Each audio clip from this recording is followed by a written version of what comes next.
It's Dave Gannon. It's an Audacy check-in. Taylor Momsen, Pretty Reckless. New song, awesome new song out today for I Am Death. I love this song, Taylor. I love your voice, so anything you do pretty much, I'm just gonna like it.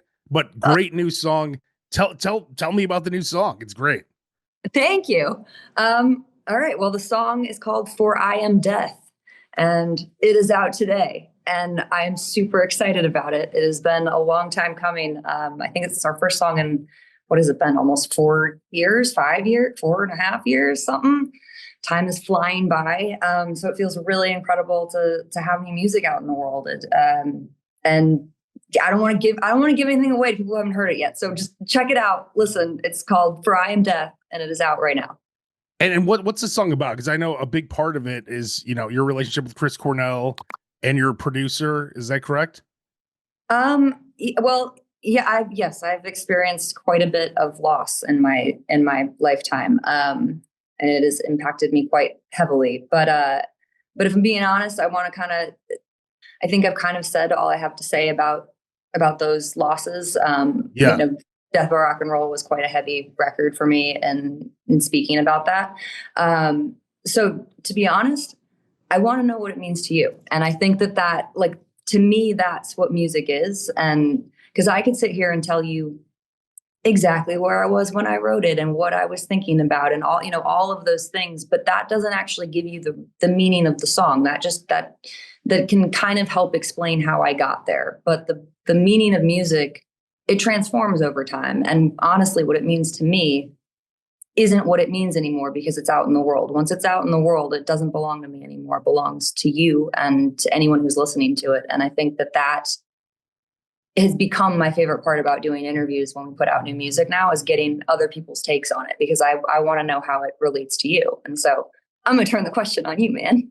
Well, so I was going to say, so, sometimes when that happens, it ruins the song for you, because when you find out what it's actually about, like Kiss Love Gun, like when you found out what the Love Gun was, you're like, whoa, like this, like that was something else. Personally, I think anytime I've heard the artist explain a song in detail of an artist that I love, it destroys it for me, because now something that was precious and that I had equated to myself and to my life and to the way I see the world and whatever is now wiped out. And every time I hear it, I just think about what they said. And so I don't want to do that with our music. I want to let it mean whatever it means to you. And are you really excited about the entire album? Like what else can we expect from the album? Well, I got to tell you, so we've had a crazy couple past years. So we have been on tour with AC/DC. Yeah. There's this smallish band that's called. Yeah. We've been out with AC/DC for the past 2 years. And so we've been in the recording studio in between tours. It's basically how we've been working.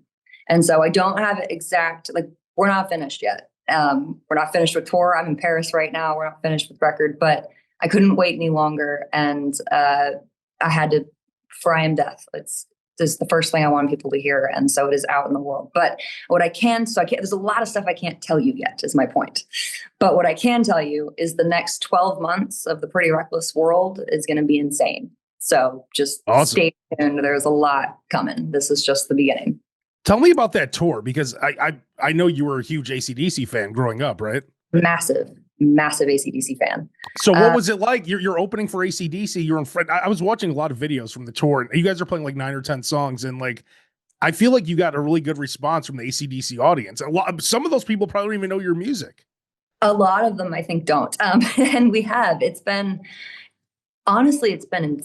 incredible. I don't have a bad thing to say about this entire experience. When we first announced that we were going out, I got a lot of calls from industry people and friends and things going, this is going to be hard. Like, this is AC/DC crowd is no joke, and be prepared to be booed off the stage. Like, they're kind of notorious for it because they do not about the opener. They're there for AC/DC. It's an army of fans, and it's incredible to watch every night. So I was fully prepared for that, but we haven't really experienced that. It's been amazing, genuinely. And just honestly, though, as a fan, like, getting to watch AC/DC every night is the coolest thing in the world, and there's no one like them. I mean, we've toured with a lot of people. I've seen a lot of bands in my lifetime, whether I've played with them or just gone to shows. I'm a music fan. And AC/DC is unlike anyone else. I mean, they invented this, and it's very clear. It's just, you're schooled by AC/DC every night Yeah. as to what rock and roll is and why it is what it is, and it's because of them. When you see them play, are you like, man, I could probably play another 40 or 50 years? Because you're so young. I mean, you have like a super long, you have a career that's what, like a 30-year career almost, and you're Yeah. still very young. So like you've lived the life of some of these rock bands that have been around since it seems like the 70s or 80s, but you're still super young. You could play another 40 or 50 years when you watch a band like AC/DC. Do you ever think about that? I mean, that's the dream, man. That's the goal. Like, why, I do what I love. And so why would I ever want to stop doing this? Like, I love making music. I love writing songs. I love being in the studio, and then I love sharing it and playing it on stages. So retirement, I just don't really see that in the cards for me. So it's certainly an inspiration to see that you can just do this forever. And I gotta tell you, you wouldn't know, like, have you seen the show? Have you seen AC/DC on this round? No, they didn't. I'm in Sacramento. They didn't come here for that tour. So okay, yeah. Or they didn't even come to San Francisco. No, we didn't. No, we did not. They're amazing, is my point. And so yeah, if they come back around, you got to check it. Like, well, I saw AC/DC at Wrigley. I'm from Chicago, and I saw AC/DC at Wrigley Field in Chicago, and it's still one of my favorite shows of all time. It was the loudest I've been to a lot of shows at Wrigley Field. It was the loudest Wrigley Field has ever been. It's so loud. It's so awesome. Yeah. Angus's guitars they're like 110 dB on stage, like before the PA's turned on. That's how loud the guitar rig is. And so it's crazy, and it's like a jet engine coming at you, and it's absolutely awesome. It's just, everything about it is awesome. And I'm telling you though, like, he's got, like, Angus in particular, but all of them, they have this like fire in them. Not that they ever didn't, but there's something extra on this round. Like, watching them every night, like, it's just, they're coming out just gunning, and it's just incredible. You know what really emotionally touched me was AC/DC played the Grammys, and you have all these pop stars in the front row. Yeah. And Angus and AC/DC come out. He does that duck walk across the stage. He doesn't care about, he's Angus Young, and he owned being Angus Young. And all these pop stars and all these people that you wouldn't think love rock music were going crazy. And I love that he didn't care. He was just, I'm going to be Angus Young in any setting. He doesn't care. I mean, he just is that. I mean, that's the coolest thing, is I've gotten to know them all really well now, because we've been doing this a long time, and I can confidently say that, and genuinely say that they're very good friends of mine.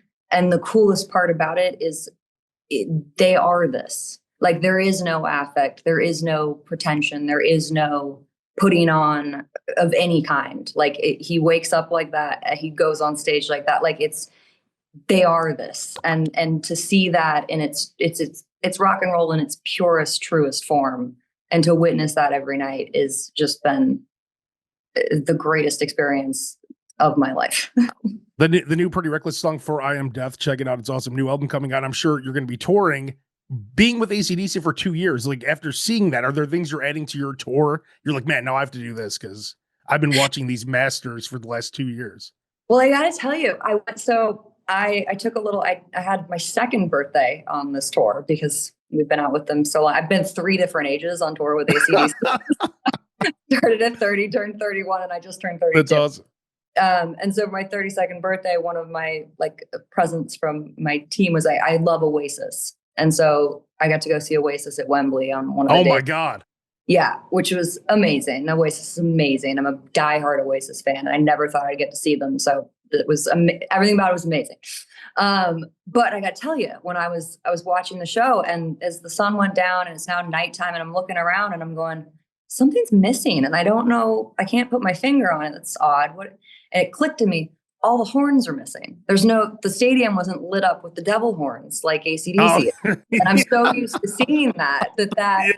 Like, it took me a minute to go, oh, That's good. And so I can come up with something like that for a tour. That Yeah, might. that would be awesome. You know, I tell people all the time, I'm like, if you get a chance to see an AC/DC, like Ozzy just had his final, I mean, we knew it was his last show, but then he passed away No, 2 weeks later.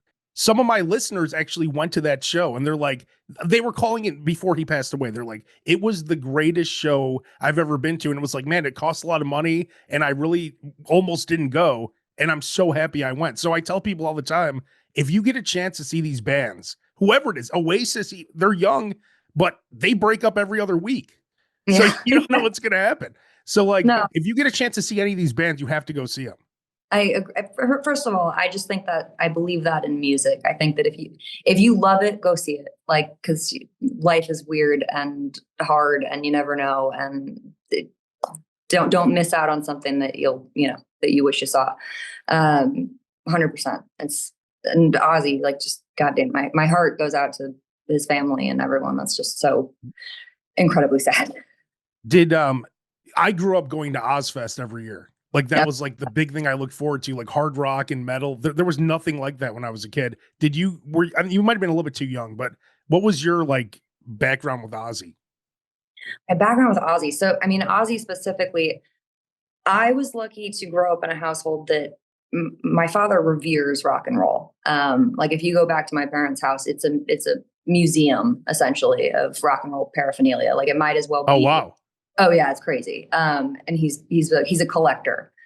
So I grew up listening to my dad's vinyl collection and almost like rock and roll school.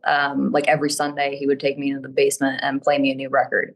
And so Sabbath was one of those bands, and that when I, 5. And so it's been ingrained in me, and and such an influence in what we do. And it's one of the pillars of rock and roll and metal. Like, there's the icon pillars that of the creators of this, and AC/DC being one of them, Black Sabbath being another. And, that kind of influence is just invaluable and so precious, and it will never fade or never go away. I mean, that's just, it's powerful. When your dad comes out to your shows, like how proud is he to see you performing the music that he taught you about? He's incredibly proud, and he got to come see an AC/DC show, and I think it blew his mind a little bit. Oh, really? Yeah, I think that was the line. He also got to see, we opened for the Rolling Stones right before we went out with AC/DC last year, and he came to that as well. And I think that might have been the proudest he's ever been of me. I think he's a diehard Stones fan in particular. Oh wow. I have the same birthday as Mick Jagger. My middle name's McKell, like I'm named after Mick Jagger. And so I think that was like, he was a little teary eyed, and like he's incredibly proud. And it's cool to be able to share that with him. That's so awesome. So you've been around, God, 16 years you've been putting out music. Yeah. It's a long time for a 32-year-old. It is a long time. It's crazy. Like, I can't believe how young you were when you started. I mean, you started acting when you were 3, but that's a different thing. But like, man, so that whole time you were acting, all you wanted to do was be a rock star, I guess, right? Yeah. I mean, I don't think rock star ever actually entered my brain, but make music. I always wanted to make music. And I always was. That's the weird thing, is that it wasn't for the public. But like, I started writing songs when I was very, very little. And as soon as, and I started the Pretty Reckless when I was 14. Like, I'm only 15 years old on Light Me Up. It's crazy. Yeah. So I've been doing this, over half my life. This band, not just music, but this band over half my life now. For I Am Death, great new song. Check it out. I can't wait to hear the whole album. Last thing, what do you want to say directly to your fans? Because you have such diehard fans. Oh my God. I just want to say we love you guys, and we wouldn't be here without you. And your unwavering support of us it means the world to us. And we probably don't say it enough, but we mean it genuinely, and we love you guys so much. And we're so excited to share new music with you. So go listen to it. Well, thank you so much. New song out today, For I Am Death. Thank you so much, Taylor. Awesome. Thank you so much. It's great to talk to you.